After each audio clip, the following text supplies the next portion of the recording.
everyone, and welcome back. I'm Jenn Baljko, founder of Always on My Way and creator and host of the Fierce Awakened Woman Global Online Summit. This is a virtual gathering of the brave and gentle-hearted who are returning to the village, sharing their unique gifts, following their impulses for freedom, inventing new ways forward for our communities and for ourselves. We are celebrating our dynamic feminine grace and activating our grounded masculine courage so we can all be fierce, fun, and fantastic. Allow yourself to drop into the session with an open heart, with an open mind.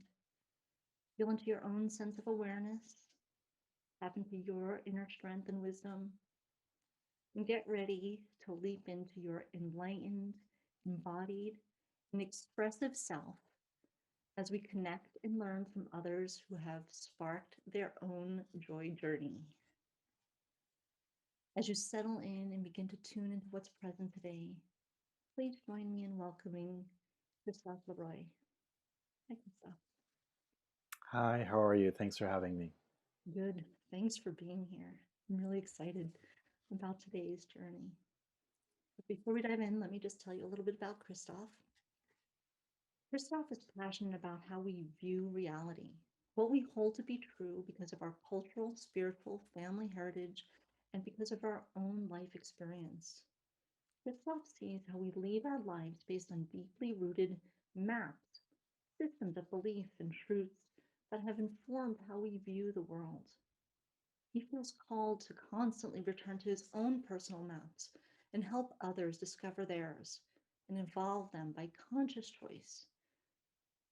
Christophe practices as a shaman and also as a coach, and in both roles, he interacts with individuals to allow for the discovery of the personal maps that shape how we each behave, act, and make decisions, often unconsciously. He shares tools and practices for each person to become their own map maker, the conscious cartographer of their own life journey. He teaches these approaches so that we may all become self referencing, that is guided by our own inner wisdom and by our authentic connection to our true selves, navigate the currents of life effortlessly. Christoph also teaches effective communication to professionals in business and nonprofit organizations, which is another gateway to discovering our deeply held beliefs and expressing them clearly so as to shape reality in inspiring ways. Authentic communication can change our reality and enable us to co-create the world we want. Through his business, Sacred Hoop Healing Ways, Christoph works with individuals from all walks of life in Spanish, English, and in French, primarily in North America, Mexico, and Latin America. Just on a personal note, I'm really excited about the conversation we're going to have with Christoph today and where this could possibly lead all of us. It can be really a deep practice that will heal us and take us forward. So, welcome, Christoph. How are you? Thank you. Good. Thank you, Jen. I'm really happy to be here and be part of this summit and to share whatever wisdom or practices that we're called to bring forth today. Let's go. Let's dive in. But I know you have an interesting journey to becoming Mm-hmm. a shaman. So, how did this happen? How did you have to show up and be fierce and awaken to move through this journey? Wow, that's a that's a thought-provoking question. Let me try and give a nuanced answer, but also just a short way into the story. I think where the fierceness showed up was in, maybe let me use another word, as in being courageous to challenge some of the beliefs that I held about myself, and allowing myself to go on the journey. So one way in which this happened was in my early 30s. I think I could describe what I was going through as I was searching, but I didn't know what I was looking for. The only certainty I had is that I I thought that um, some spiritual element might be part of the answer, but I was also convinced that religion, as I knew it, didn't appeal to me as the way to pursue this search. And eventually, I attended a summit, not unlike this one, a weekend retreat actually. And in those days, it was in person. And it was very revealing. It was about healing the light body and discovering different energy medicine practices at a very beginner level. So it was sort of like an introduction to, and it was meant for a broad audience, even I would say a lay audience. The assumption was that you didn't need any prior experience in these fields. So there was a lot of room to be curious and experiment and discover the topic, but also discover yourself in experiencing different energy practices. And I think that's where the fierceness comes in. Maybe I wouldn't have chosen that word specifically back then, but it was allowing myself to go beyond the labels and maybe even I would say prejudices that I held with regard to this body of practices. And mainly, I think those prejudices simply came from ignorance. I didn't know a whole lot about shamanism or energy or healing techniques that were non-traditional, or at least to me, they felt non-traditional. So I think that's how it showed up. And then, that since became a 13-year journey, and we peeled away more layers as we went through the journey. And then when it came time a few years into the journey to start sharing these practices with others and offering sessions and then eventually workshops and then eventually retreats, the commitment became deeper. And there was a certain, I would say, fierceness required in reinventing myself, and not reinventing myself to the outside world, maybe that was the consequence, but reinventing the idea I held about myself and being fierce and courageous about, again, allowing myself to evolve this idea of who I am, who I was, and who I'm becoming. So those are some initial thoughts around that. Well, and this seems to lead really nicely into the conversation about personal maps, right? And how we need to be more conscious in our map making. Yeah. So taking your experience on this 13-year journey, what were some of the personal maps that you saw playing out in your life, your system and beliefs, and where do we carry these personal maps? Like, how do we create them? How do we even know what our map looks like? Well, I would start by saying it's maps plural rather than a single one, or perhaps there's one composite of multiple maps. And I would also say I'll voice a thought by saying the following, which is, we're not as original as we sometimes think we are. Rather, what we think of as the I or the we is usually a composite of multiple maps. A lot of them are inherited. A lot of them are ingrained within us, whether through education, culture, language, religion, deeply held beliefs. Some of them are taught to us explicitly out loud. Many of the maps are transferred to us invisibly in what is not said, but thought, not said, but behaved through osmosis. And it is amazing the amount of maps that we carry and that are part of us. And so they end up being lenses through which we see reality and through which we understand reality. So let me give you an example of some of the maps that I, as many other people, have and carry and have discovered and sat with and engaged with. So, for instance, in today's language, there's a term called unconscious bias, which is a different way for saying these are some of the maps we hold. So a map in the original sense is a guide for navigating a territory. Territory being life. So it's a guide for how I navigate life and how I navigate reality as I understand it. So if you think of it as a bias, the word is a little laden, but if it's a prism, and so we have unconscious prisms through which we see life. And it could be that a classic map is in the Judeo-Christian philosophy. We tend to view the world through the lens of what is good and what is bad, what is right and what is wrong. And it's an incredibly useful map. It helps us very quickly to make decisions, to interpret what we're observing. Obviously, it comes with a series of consequences if you choose to view the world that way. And it is fascinating that when you go to other cultures, that map doesn't hold true or doesn't hold as much sway. There are other maps, such as does this benefit the collective, the community? And so, or it could be, is this energetic frequency occurring at this moment a dense energy or a more refined, high quality energy? But then if you overlay the map of, but is it good or is it bad?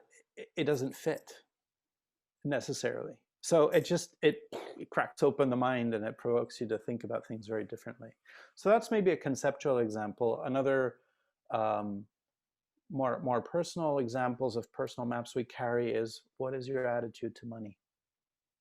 And if you dig into that question, you'll often discover that your attitude to money maps back to what your parents' attitude to money was and what their grandparents' attitude to money was. And oftentimes those attitudes are shaped by the previous generation and certain specific life events, and we inherit that. So, and I could give you more examples, but those are a few that come to mind. I think it's a fascinating, look through this prism, right? Because there are, layers or whatever this is, and a density around it that we don't even know where it comes from, how to disengage from it, how to unglue it, right? So is this where the shamanic practices help fit in to ungluing some of the personal maps or recreating or remapping consciousness? Remapping is a term that is very appropriate. So what tends to happen is that, so where do we carry these maps? They're not just in the mind, they're actually in our energy field. They're ingrained into our energy mosaic, if you will. And what happens is when we interact with someone or when we experience a life event that is coherent with the map that is ingrained within us, we tend to view that as, oh, that's normal. That feels right. That even feels good. This is how I understand the world. But when we come across someone or when we experience a situation that feels extremely uncomfortable, that triggers us, it's usually because it goes against the way that prism that we hold. So let me give you an example that will also bring us to today's topic. Another a series of powerful maps is, what does it mean to be a man? Often, part of the answer that will come from an individual is, a series of words, but if you really start digging, oftentimes, well, that's how my father was. Or, here's the other version of it is, and this is completely the opposite of how my father was. And there's an effort to distance oneself from the father figure. And the same for women. So if you ask, what does it mean to be a woman? A primary reference is, well, what was your mother like? As a woman. Not just as your mother, as a woman. And so those, and so certain attitudes to life and certain ways of seeing life, of seeing yourself, of seeing men are actually inherited or learned by osmosis. And so what happens is then you might encounter a man or another woman and some things like triggers you. And so if it triggers you, that's an opportunity to see, oh, what's mapping me? Or put differently, why am I upset or why am I in discomfort? Because what I just witnessed or what I just heard or the way I just behaved prompted by someone else doesn't feel coherent with how I understand and view the world. And so that's how you have an opportunity to see what is the map that I hold or what maps me.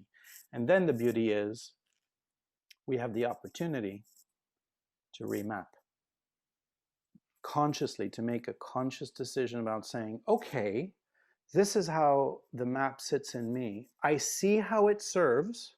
For instance, I see the world through the lens of black and white, right or wrong. I can see how that serves. I see the benefits of it, but I also see the cost. And now I might choose to shift the lens, shift the prism, and see how that feels. Now, remapping can happen in a moment, and sometimes it's a process. I mean, if you've been carrying a map for 40 years of your life, it might take more than 4 days for the new map to actually get installed. So it can be a process, especially with maps that are not just personal or family maps, but are actually collective maps. So to give an example, in many cultures in the business world, I feel like I'm going to say something really provocative here, but let me try and word it as neutrally as possible. Many aspects of corporate life were created by men.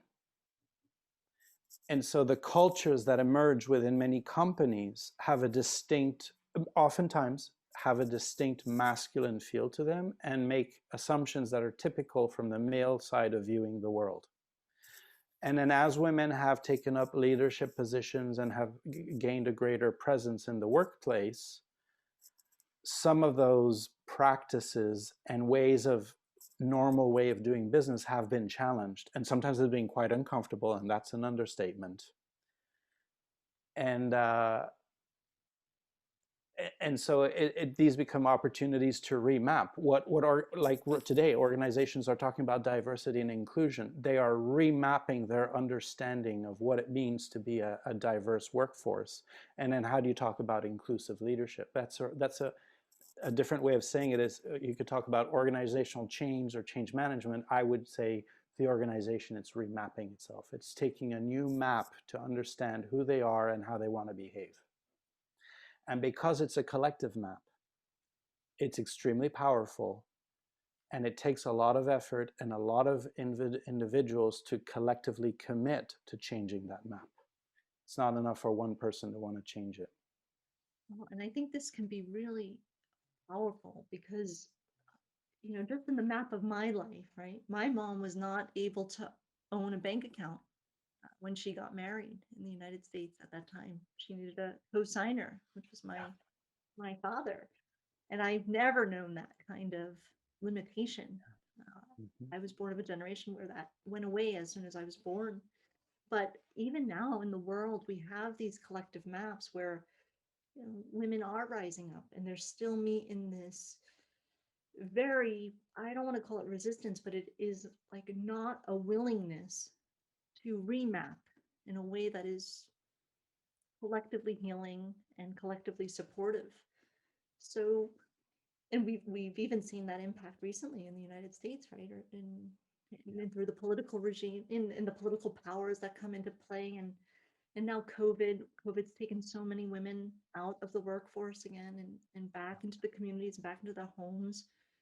So how do we address that collective? Um, it's not one person who can move it. How do we address the collective map in a way that's serving us? Well, this summit is part of the answer. So I would say part of the answer of addressing collective maps is many individuals doing their personal individual work. And in doing your personal work, in discovering who you are, how it is that you come to see the world, what are the prisms that inform you, to take our example today, and choosing to consciously accept it with a lot of self-love, or choosing to shift some of these prisms and maps, you're going to even though it feels like personal work, you are contributing to a change in collective maps. And the more people do their personal work, you have a collective effect. And I sincerely believe that we're in a point in human history and mankind where there is incredible shifts going on at multiple levels of society. So I would encourage us all to um, to be confident that the work that I do at a personal level is contributing to something much bigger. Can they be remapped in not good ways also? I mean, could there be so much, if we are going through the prism of light and dark, right? Could we remap towards dark, or is it always more of a conscious evolution that we're remapping for higher awareness? Well, if we take the semantics, remapping can happen in any direction. And indeed, as human beings, we remap all the time. Some remapping is for survival. It's so something bad, something that felt incredibly painful, humiliating, whatever you choose your adjective, that of discomfort, so that that no longer happens, I may choose to from now on hold this belief or make this principled decision, and it's so that I don't experience this again. That is a remapping. And we can argue that it might be limiting, but it serves a purpose. It's so I don't feel this pain anymore. So I'll give you a very neutral example. Say someone's driving and they're going extremely fast and they get into a car accident and they almost lose their life. It would be natural to think that a possible remapping might be, I think I'll slow down a little, right? Seems innocuous. However, it may turn out that the person slows down in absolutely every aspect of their life. They slow down in decision making, they slow down in committing to something or to someone or to a job. They slow down in their speech and their thought processes, like, let's not go too fast. They may therefore become a bottleneck, and so forth and so on. So what seemed like a very effective remapping of, if I go slower, I will not lose my life again by going too fast in a car, ends up having these secondary knock-on effects in other areas of their life. And so the point is, the remapping often is not conscious. We don't consciously sit down and say, all right, let's do a post-mortem on that car accident and let's make some principled decisions here. We don't, most human beings don't do it that way. It happens right below the surface, but it does happen. And then maybe 3 years later, you're like, well, I don't know if I want to commit to this relation. Let's not go too fast. And the other person's like chomping at the bits. And that might be the interaction that you need to say, well, why am I taking my time and going really slowly here? And if you do your personal work, you might discover, well, I've been like this for 3 years. What happened 3 years? Oh, I had a car accident. And that might bring you to the opportunity to deal with what was the underlying impact, perhaps emotionally, of having gone through that experience. And if you can sit with that and shift that, then you no longer need this remapping and you can let it go. And you can remap again into something more expensive. So I know it's somewhat of a conceptual answer, but I think it's useful in that the underlying points, I think, are clear, and you can apply this to many situations. Does this show up in your body when you know you're running up against a personal map? Like, is there a way Absolutely. that you embody it or feel it, or it's going to express itself and say, you got to look at this little Uh, corner of your life here? Big, absolutely. I would say probably the body is the best indicator and teacher that we have to let us know that something's up. It can be in the emotional body or in the physical body or both. So I would say it usually, when a trigger gets activated, oftentimes an emotion will come alive. An emotion, if we pay attention, will be palpable at a very physical level. Like we'll be able to feel a difference in temperature, a certain palpable weight or tightness, or, and you can play around with all the words, but it will be palpable in the body. Now, the mind, on the other hand, is quite agile and quite good at normalizing and turning a blind eye. And, so I would rely more on the body to tell us that a personal map has been triggered or activated rather than the mind.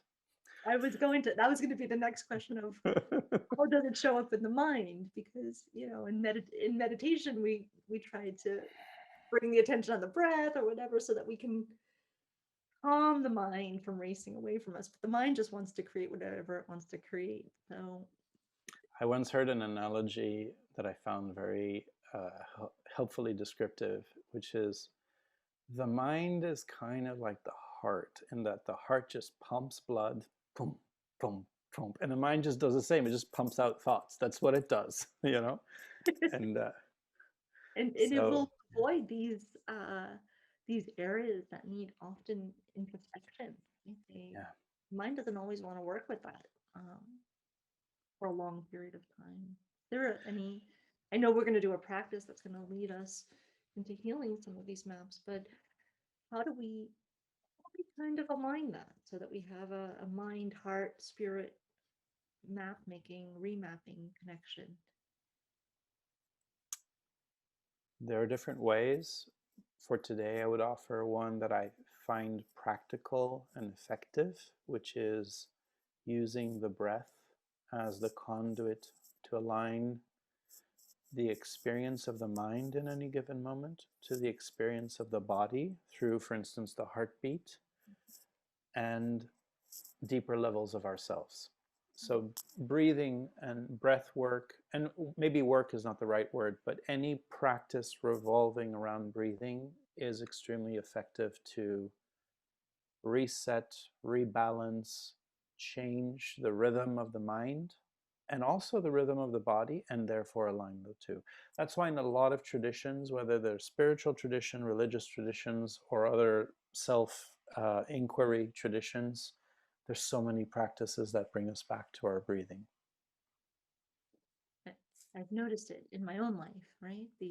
And I keep when I keep thinking about this summit, and the way that I showed up as fierce in my 20s, and the way that I showed fierce more in my late 40s, almost 50s. Yeah. I do feel like the more I'm able to connect with my own breath and go a bit inwards first, it's so much more powerfully awakened and fierce, or however courageous, right? It seems to come from a much more grounded place that's not logical, right? It's not, but there's a different flow to it. It's a little bit more dynamic than just impulsive necessarily. Well, let's consider the following metaphor. A lot of traditions speak of the fact that we live in a duality, and so we tend to see ourselves as separate from the other or from the out there, and we make these distinctions, and a lot of the traditions bring us back to consider the oneness of it all, or we're all one. And sometimes it's hard for the thinking mind to comprehend those concepts.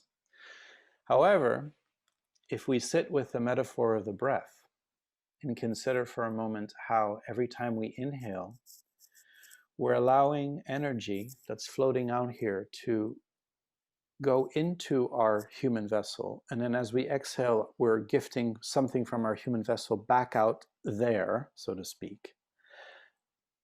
Or put differently, the inhale and exhale is a constant exchange between what I perceive as separate, me, versus them. And it's no longer separate, it's just a flow, a back and forth. So now let's take the word fierce.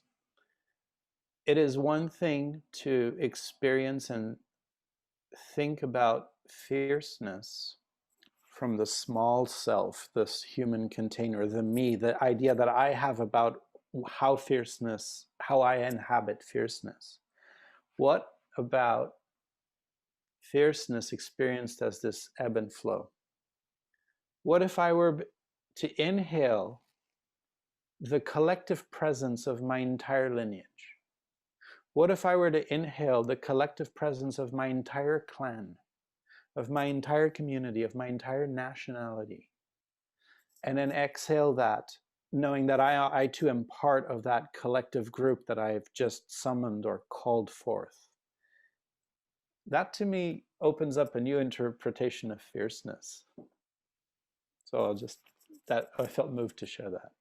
No, it's a wonderful sharing, because as I've been moving through this summit, I'm noticing I'm using words that have been generally more in the masculine category, right? Mm. But I do feel that they're not masculine anymore. Like I feel like there is a shift happening, and we could reclaim these words, right? So when we breathe into the fierceness of oneness, that shows up incredibly powerful, like a very powerful way right now for me in this moment. Right? And there's another thought that comes, which is when you mused about perhaps the masculine connotation of certain words, the word that popped into my mind was allowing, giving ourselves permission, allowing. That, for a lot of people, that brings up the metaphor of bringing down one's guard, allowing, allowing for to receive, to be the recipient of, allowing, or allowing oneself to express oneself, to shine. And there's this metaphor about sometimes the power of the warrior is in not unsheathing one's sword. And that for many people can be quite counterintuitive. In fact, in one's own life, it can be kind of just like, no, I need to draw my sword. And that's for many people, that's the starting point for what fierce might feel like, is, out here drawing my sword. So what about the idea of maybe it's even more fierce and more powerful to keep your sword sheathed? So Well, we can sit with that. there was a moment where I'm like, oh, I do just want to sit with that. Right? I do want to just sit with that, because I think we are at the point in humanity and evolution to start recasting these words in ways that are more serving for all of us, right? It served somebody at one point to keep drawing your sword and being that protective, defensive person. But even now in COVID, we've seen, the loneliness and the isolation that people feel. We do need to be more connected in a community. And that means letting your guard down. That means being more willing and being in a space of allowing things to kind of saying yes, right? And Saying yes there's a has come up, and being in that space has come up a bunch with other mhm. speakers as well, and just being there. And there's a lot of power in vulnerability, which is another paradox. Most of us experience vulnerability, as the word suggests, as there's this feeling of being exposed. Yet, in allowing oneself to be vulnerable, to reveal what inhabits us, whether thoughts, emotions, or otherwise, it can be extremely powerful, because as that comes up, as we allow those aspects of ourselves to come forth and be seen, we mirror. We become a mirror for others who also have the same emotions and experiences and thoughts inhabiting them. And so they open up. And there's a collective opportunity, which feels very empowering when it is experienced together.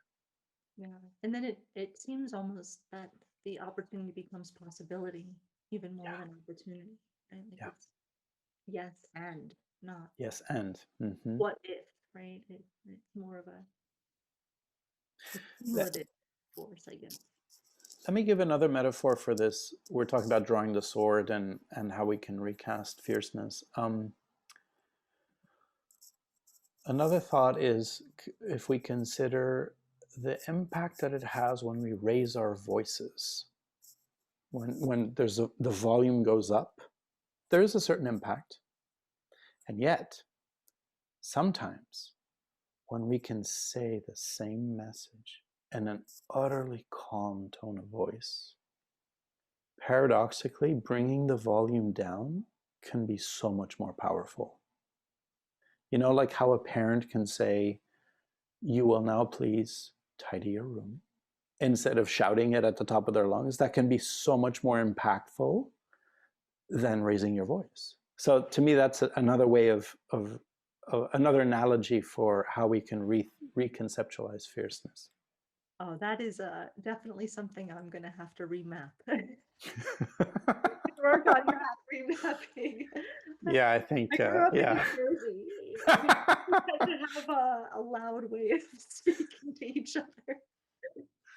With all my love for the people in New Jersey who might be watching, but Yeah, and and just for the sake of being complete here, volume and loudness can be be great attributes. For instance, in the expression of joy. So, you know,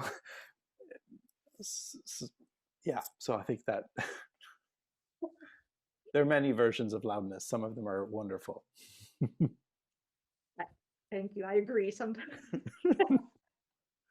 So tell us a little bit about the practice that we're going to do today, and tell us about the practice, because I have a couple questions that I know I want. Absolutely.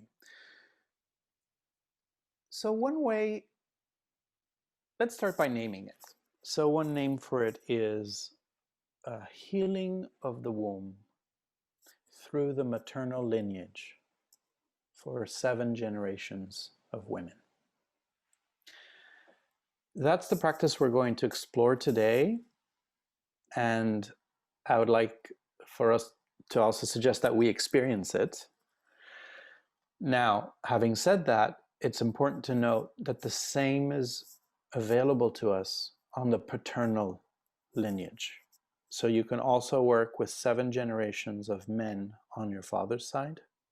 And then sometimes the question comes up, what about the men on my women's side and the women on my father's? So yes to all of that. For the sake of a starting point, we'll center on our mother and her mother and her mother's mother and so forth and so on.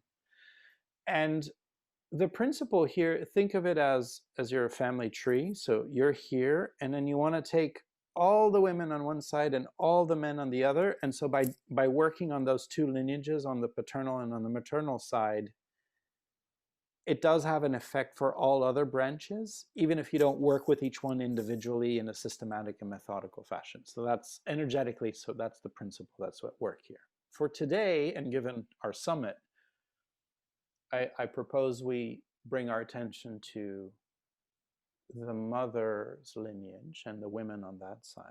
And since we're talking about women, the womb.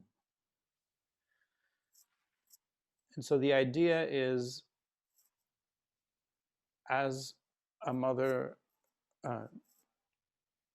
becomes pregnant and the baby gestates within the womb for 9 months, you can think about the osmosis that goes on in so many levels. But also at one level is there's a transference, there's an inheritance of all of the mother's experience, which includes delightful things, but may also include some painful imprints and some painful memories and all the gamut of one's personal story.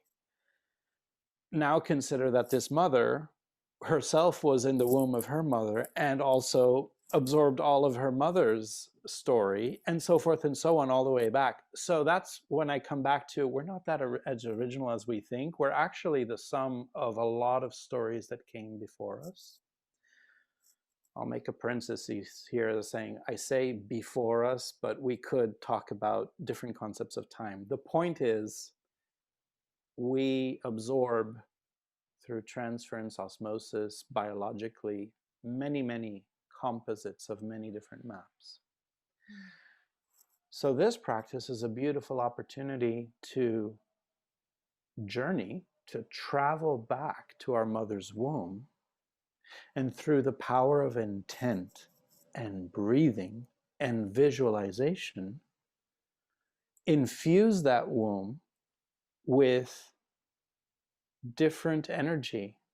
Obviously, high frequency, luminous, beautiful energy, for instance, love, and have that womb remapped at the frequency of love, and then travel back to the womb of your grandmother, and so forth and so on, 7 generations back. So it is an extremely powerful series of ripple effects across generations through the womb of the mother and the mother's mother, and so forth and so on.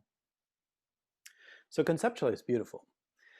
Um, and I would say that perhaps I use the word journey and travel and breathing and visualization. So we don't need to get into a whole theoretical explanation, but just to say that our brains are powerful.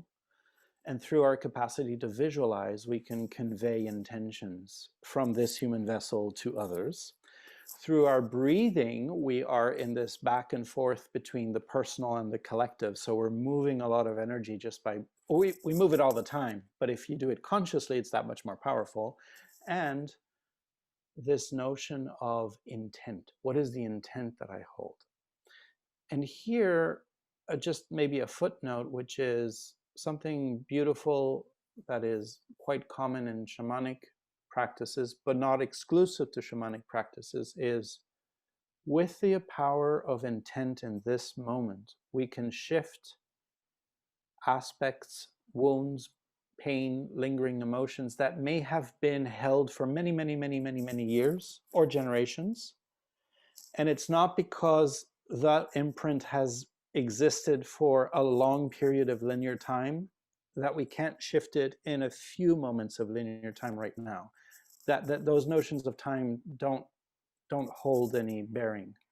So yes, we can in a few minutes hold the intent of infusing 7 generations worth of our ancestors with love, and it doesn't need to take us the equivalent of 7 lifetimes to do so. Thank goodness. Yeah. Thank goodness. And why did you feel moved to offer this to the community?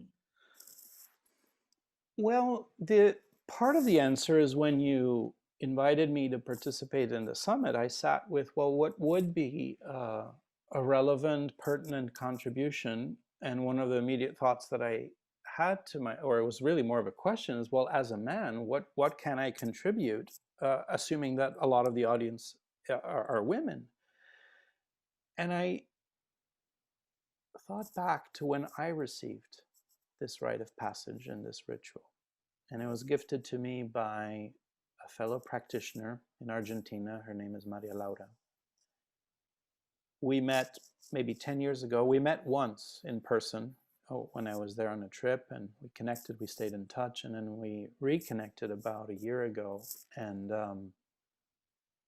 in the context of some exchanges of my shamanic work and the energy medicine that she practices, she gifted this ritual to me, and I found it extremely beautiful. And it immediately became apparent to me that this is not exclusive to women. It's in fact beneficial to any human being to go and be in the womb of one's mother and infuse it with love and light. And so I think it's a universal practice. And honestly, I think mankind will be better off if we can all share healing with our mother and our mother's mother and so forth and so on. And I might say, even when the relationship with our mother might be fraught with, name your limitations, even in that case, or perhaps even more so in that case. And so one of the guiding aspects of how I received this from Maria Laura and how I'd like to share it is with words from a prayer from the Hawaiian tradition of Ho'oponopono. And the prayer is to say, I am sorry, forgive me, thank you, I love you. And when one says those words, holds those words, and we really mean them, they are incredibly powerful. And it sounds, I don't know how it sounds, it is as easy as that. And yet, sometimes it can be challenging to summon forgiveness, love, gratitude with certain individuals, whether it's a father or a mother, given the actual life experience. I'm fully aware of that. And so I come back to, and so it is even more powerful to engage in this practice in those situations. And for those of you watching this, I did wonder, like, is it a man's place to offer this. And there are other women during this conference who are also doing really powerful work, womb work and meditative work, and offering really practical ways of accessing this. But I did feel when I was moving through the invitation list and really feeling into that women do need the support of men, and men need the support of women. And really, what we're going for is the fierce awakened human, right? Not Yes. even be gender based, but we have to start somewhere and we have to move through it together. So, this is a very conscious choice to have Christophe lead us through this because I do want all of the participants, women and men, and whoever else shows up in this space, however you identify yourself, whatever pronouns you use, but to feel that you belong here and that we all belong and that we have this connection and we're all connected to our mothers one way or another. We all came out of the womb space and into life. So, and to just feel supported by whoever's leading the practice and to be here for it. So, Well, I feel very privileged to be able to share this, and I'll say that look at it as a cumulative effect. So experiencing this today can be in addition to other work around the womb with other practitioners and other guides. And after today, we can continue working on the womb and with other practitioners and other guides. and just before we go into the practice, I do want to mention that you are offering a gift because we're going to go deep into the practice and I want to make sure people know about it. And Christophe is offering, it's a video and it's a conversation about the relevance of shamanic practices in the changing world. So maybe you can just give us a few seconds about what that is and Absolutely. It's a 45-minute conversation with myself and a fellow practitioner and friend, Laura Dillon, who is the founder of the Holistic Life Community Center. It's in upstate Massachusetts, but as with many different centers, it's now virtual, online, and so therefore worldwide.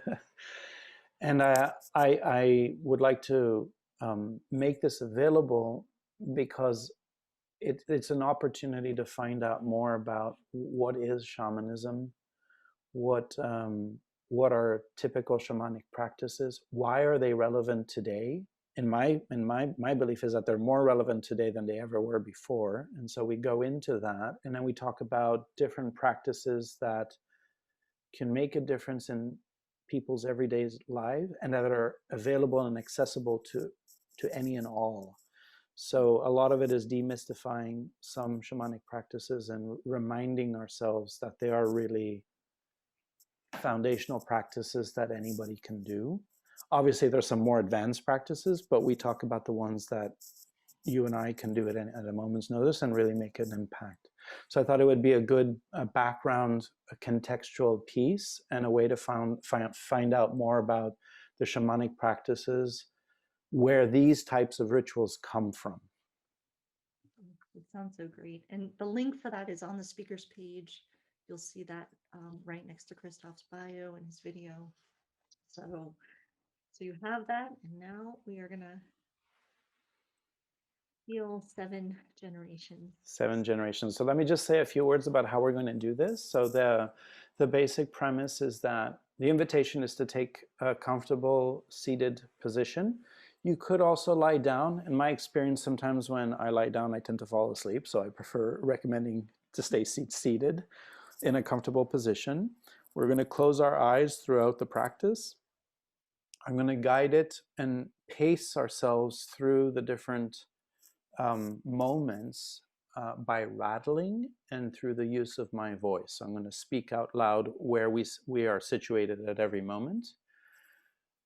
I'm going to the best of my ability, be descriptive so that you can visualize where you find yourself. And I'm going to share instructions for conveying your intention at different points through your breathing. A note on the pacing.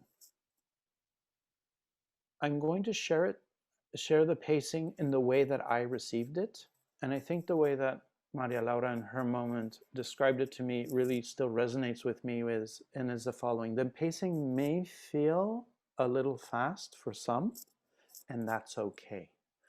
Part of the explanation is that, well, to be honest, sometimes being in the womb of your mother, it can be an intense experience. And words such as painful and other aspects could come up. Maybe not in your mother's generation, maybe 3 generations behind, maybe 5 generations behind. So the point is not to dwell on the imprint. The point is to clear the imprint. Some people might experience palpable sensations in the body. Sometimes when the imprint is quite marked and intense, it will bring things up. So the invitation is just to breathe through it. We're going to open sacred space and call in the lineage to assist us. So we're not doing this alone. So I'd say trust the process. And even if you can't remember specifically everything that happened in each generation, or the gift and the messages that may come from each grandmother or great-grandmother, trust that energetically you are integrating each part of the process. Now I'm going to turn it over to you. I'm going to give you the full screen. Wonderful. Thank you, Christophe, for taking us here. Wonderful. All right. So here we go. I invite you to find a comfortable seated position. Tune into your breathing. Just a natural breathing. Notice your body. And I'm going to offer a few words so that we may feel more connected. So that we may feel more connected to the earth, to our lineage, to our guides.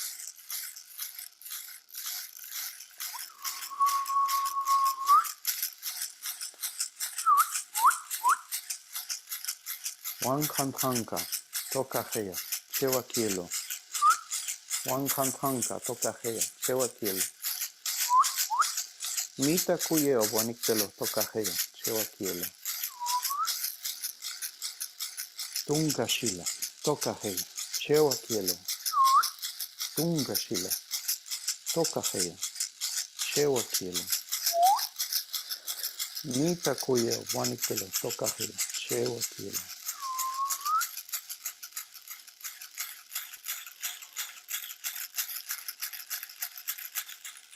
Unchimaha, tokaheya, chewakilo. Unchimaha, tokaheya, chewakilo. Mita kuyeo, waniktelo, tokaheya, chewakilo.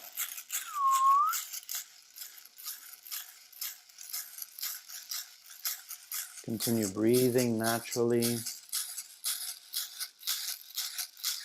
Know that we are connected, supported. Our maternal lineage is present, available, willing.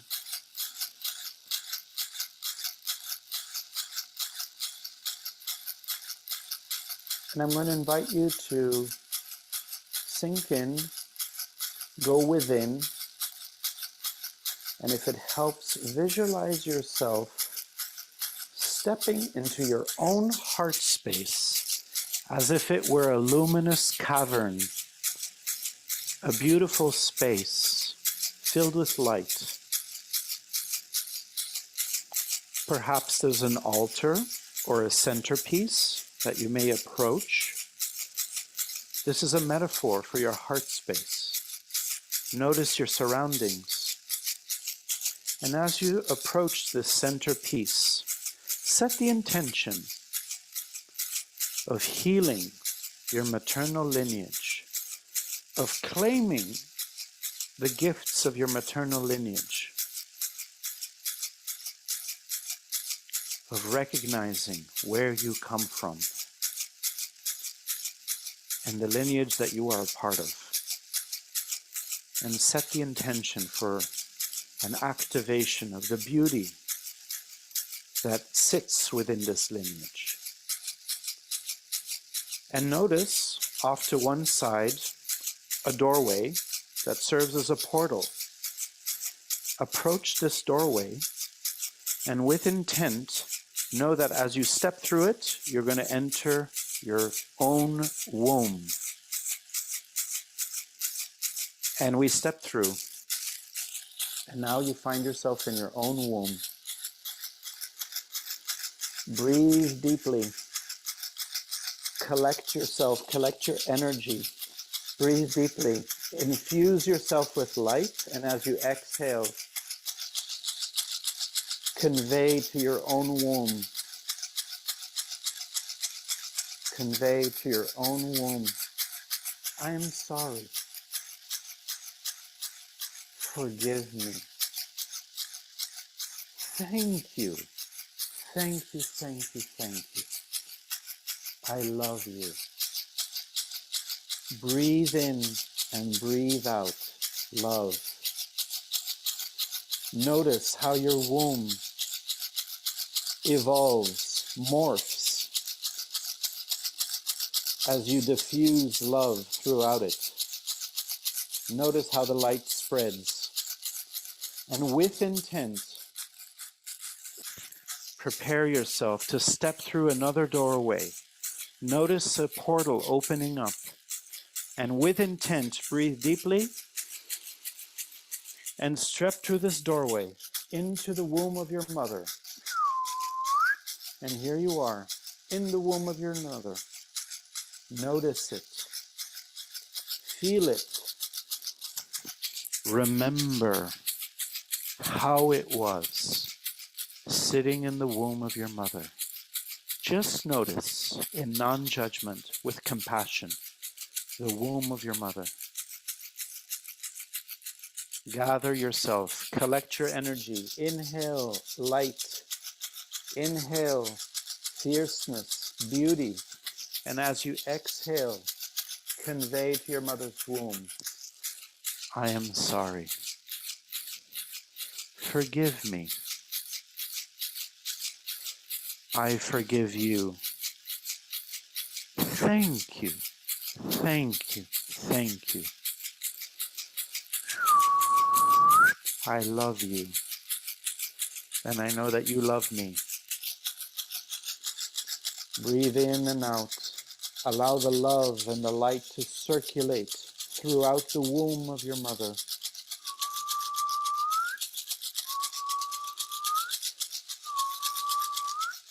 Hold the intent that love and light fills the womb of your mother. Know that you are not alone in spreading this love and this light. And prepare yourself to carry this gift of love and light to the next generation.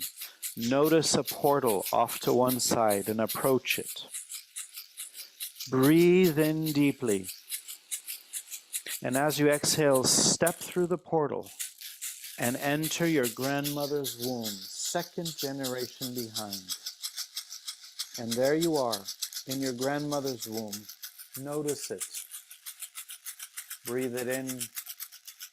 Observe with non-judgment and compassion. How is this womb? How is the life of this woman? How did she carry her child?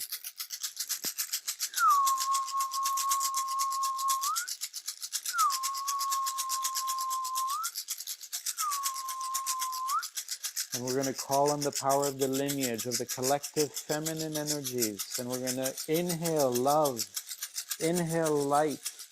And as you exhale, convey to your grandmother's womb, I am sorry. Forgive me. I forgive you. Thank you, thank you, thank you. I love you, and I know that you love me.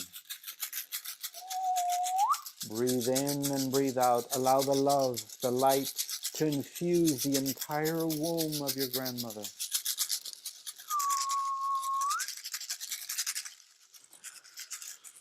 Know that you are not alone in spreading the love and spreading the light. It is a collective movement. And notice off to one side a doorway, a portal. Approach it. And with intent, calling on the lineage, become the carrier of love and light. And we're going to transport ourselves one generation behind. Inhale deeply. Inhale deeply. And exhale and step through the portal to your great-grandmother's womb. 3 generations behind. And there you are in your grandmother's womb. Notice how is this womb? What does it feel like? What was this woman's life? How did she carry her children? In non-judgment, with compassion. And calling on the energies of the lineage. Inhale love, inhale light. And as you exhale, convey to your great-grandmother's womb, I am sorry. Forgive me. I forgive you. Thank you, thank you, thank you. I love you, and I know that you love me. Breathe in and out. Allow the love and the light to infuse the entire womb, your great-grandmother's womb. You are not alone in allowing this love and this light to circulate.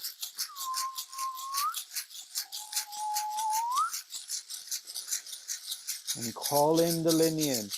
And notice a portal, a doorway off to one side. Approach it.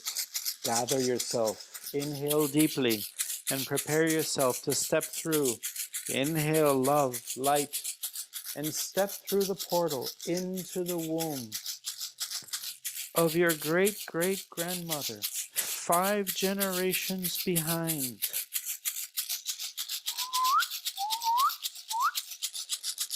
What was this womb like? 5th generation behind. What was this womb like? What was this woman's life like? How did she carry her children? And with intent, call on the lineage. Inhale love, inhale light. And as you exhale, convey to this womb, I am sorry. Forgive me. I forgive you. Thank you, thank you, thank you. I love you. And I know that you love me. And know that you are not alone. And allowing the love and the light to diffuse in the entire womb. Breathe in and breathe out. And notice off to one side, another doorway, a portal. Approach it. Gather yourself. Inhale love. Inhale light. Call on the lineage. And as you exhale, step through into the womb of your great ancestor, 6 generations behind. And there you are in her womb. Notice it. Notice the womb of your ancestor, 6 generations behind.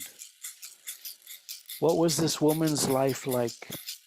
How did she carry her children?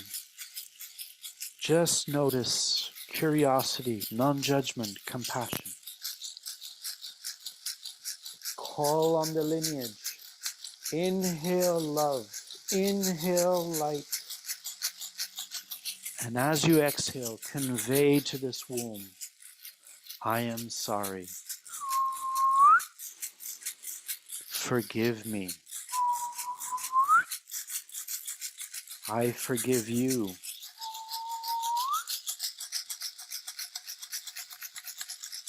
Thank you, thank you, thank you.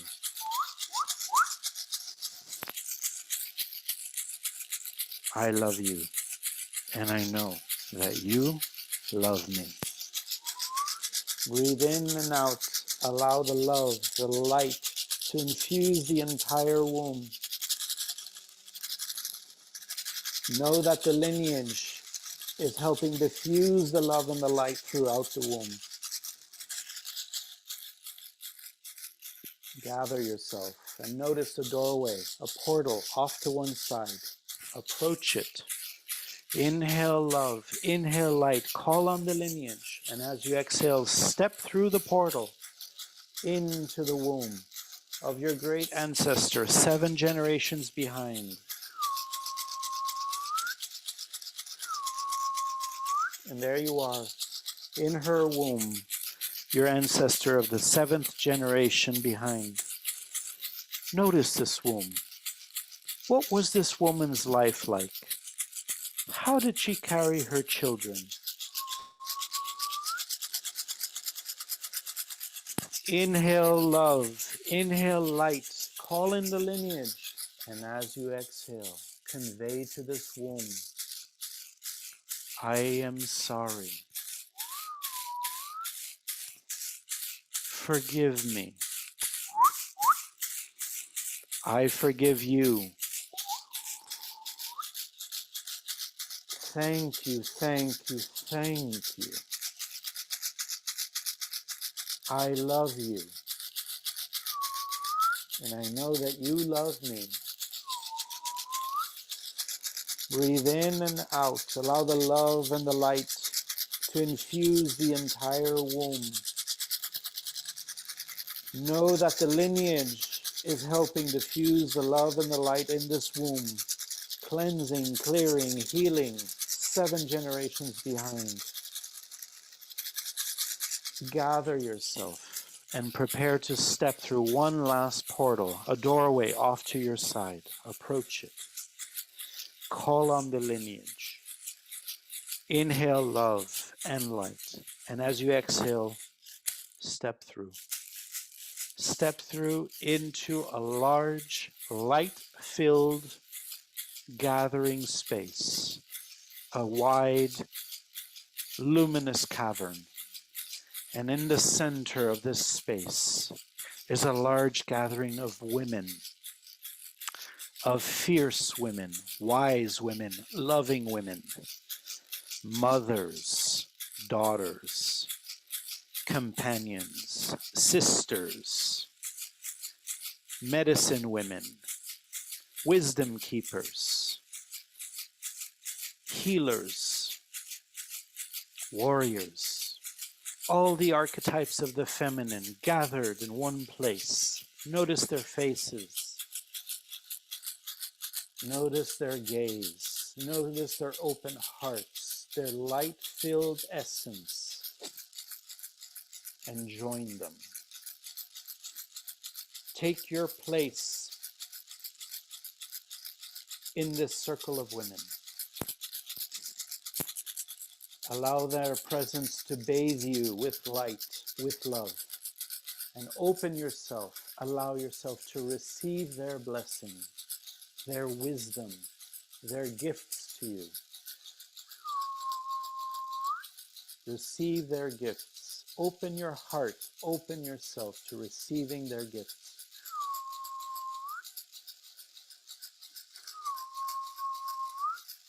Inhale the gifts.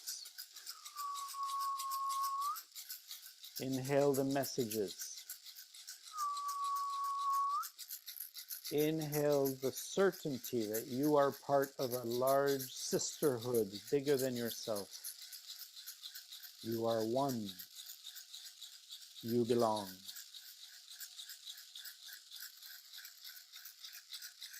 And with these women,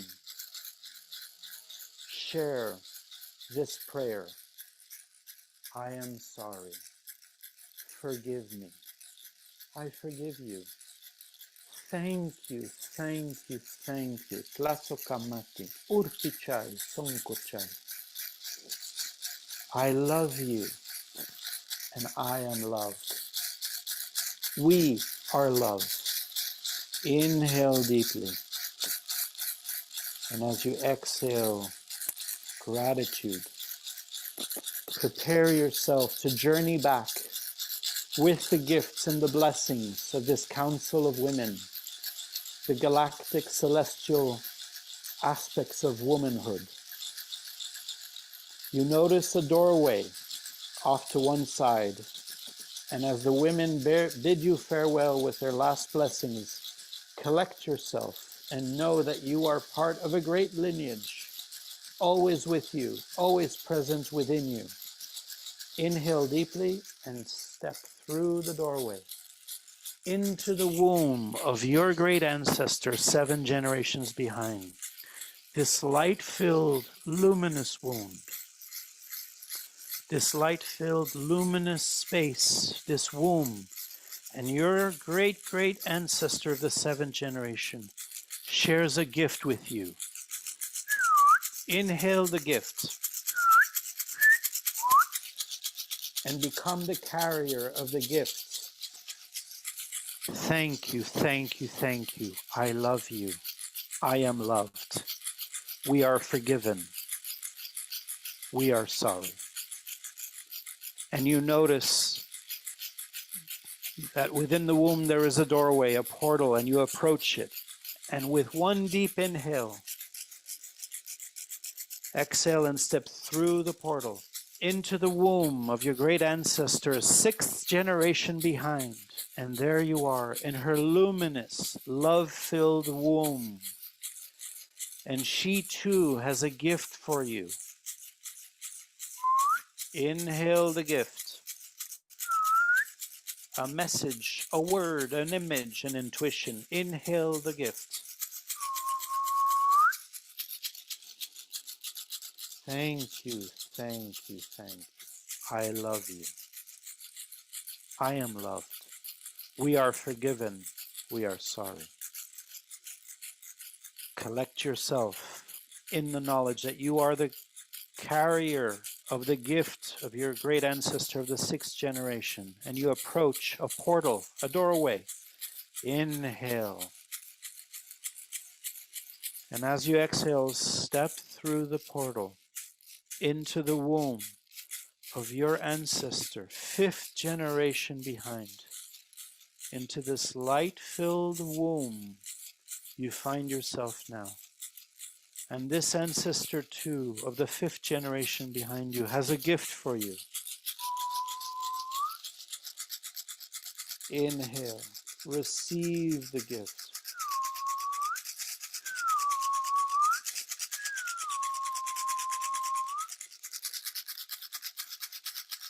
Thank you, thank you, thank you. I love you. I am loved. We are forgiven. We are sorry. And we are ready. We are the carriers of the gift of this 5th generation. And as you approach the portal, the doorway, collect yourself. Inhale love. Inhale the gifts. Inhale light. Exhale and step through to your great-great-grandmother's womb, 4th generation behind. And there you are, in the light-filled womb of your great-great-grandmother, 4th generation behind. And she too has a gift for you. Inhale the gift. Inhale the gift. Thank you, thank you, thank you.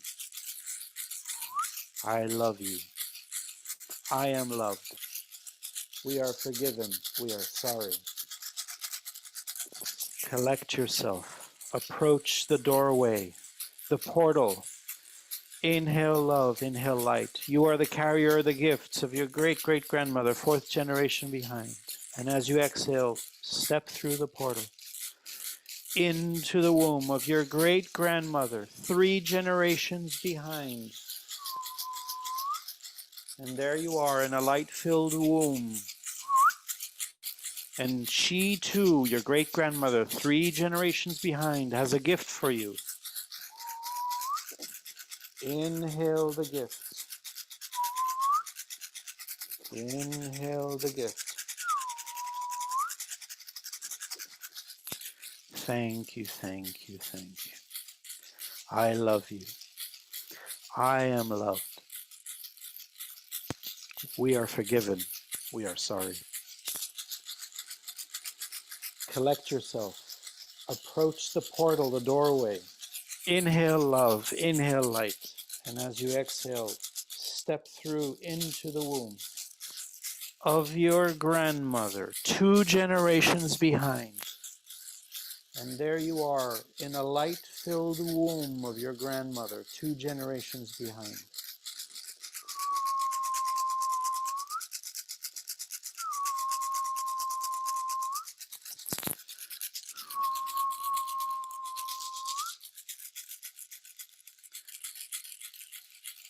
And she too has a gift for you. Inhale the gift from your grandmother, 2 generations behind. Inhale the gift. Thank you, thank you, thank you. I love you, grandmother. I love you. And I am loved. We are forgiven. We are sorry. Collect yourself. Approach the doorway, the portal. Inhale love, inhale light. And as you exhale, step through the doorway into the womb of your mother, 1 generation behind. And there you are in a light-filled womb full of love. And your mother too has a gift for you. Inhale to receive the gift. Inhale the gift. Thank you, thank you, thank you. I love you. I am loved. We are forgiven and we are sorry. And as you prepare to step through the last doorway, collect yourself, knowing that you are the carriers of the gift of your entire lineage on the maternal side. You are the lineage on your maternal side. They are one with you. Inhale love, inhale light, and step through the last portal into your own womb. And there you are, within your own womb. Breathe the gifts of your lineage. And as you exhale love and light and infuse your entire womb with the gifts of your lineage, thank you, thank you, thank you. I am love. I am forgiveness.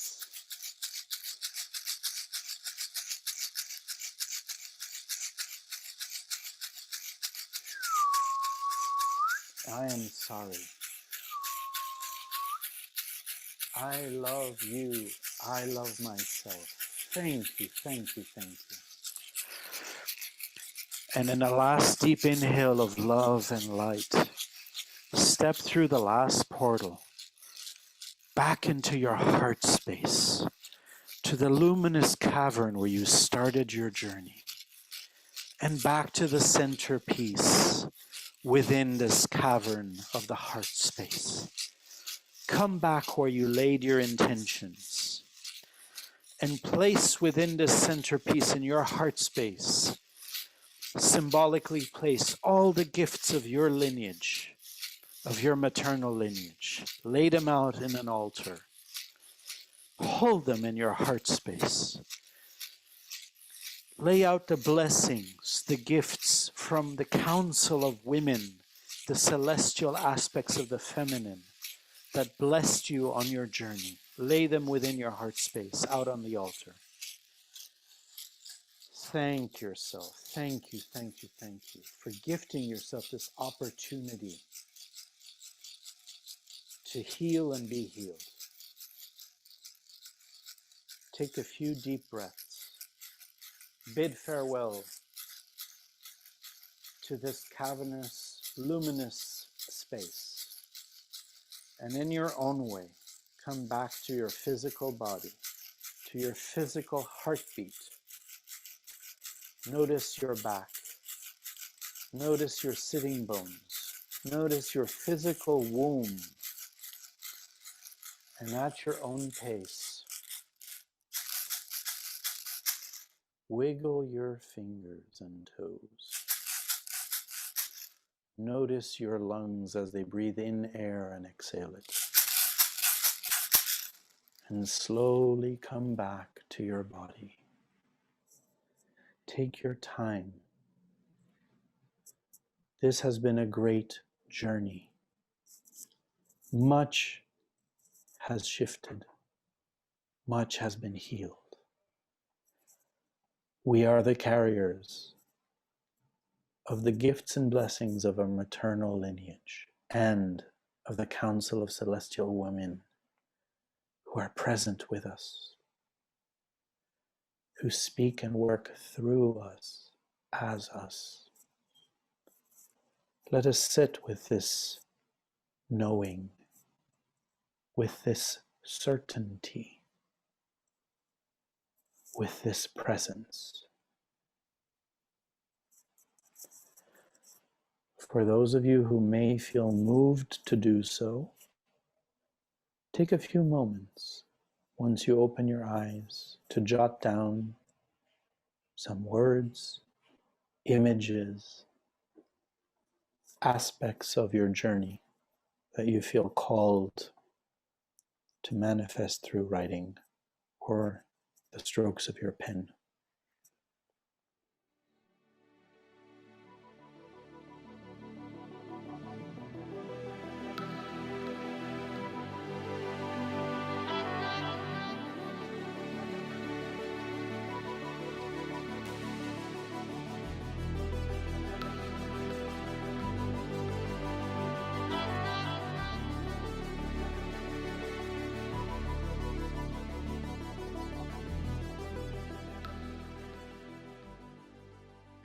Before we go, just remember, please, to check on the link to get that video and to integrate some of these practices into your daily life. And just let people know how they can reach you. Absolutely. Thank you. When you click on the link for the video conversation that we alluded to, at the end of the 45 minutes, you'll also find my contact details. I will say them out loud now, and I'm sure that they will be available on the speaker bio. You can reach me directly at my private email address, which is my last name, leroycj@gmail.com. At this time, it's the best way to get a hold of me. I would be happy to engage with you, get to know you, speak about either this practice and ritual or others that you may discover in the video that we're sharing as part of the summit. And a final note on this practice, it is to take some time to let it sit, process. If it's helpful, you may journal. You may jot down some thoughts, some words, some pictures. You can also use your artistic skills to process this. Art and anything artistic is a beautiful way to integrate it. Know too that for some of you, the processing may occur during sleep time and in the dream time. And it will also occur over the next few days and possibly weeks. I will leave you with one last invitation, which is to, from a place of curiosity and non-judgment, to observe. Observe yourself as a woman. Observe your interactions with other women. And observe your interactions with the women within your family. And just notice and see what comes. Thank you.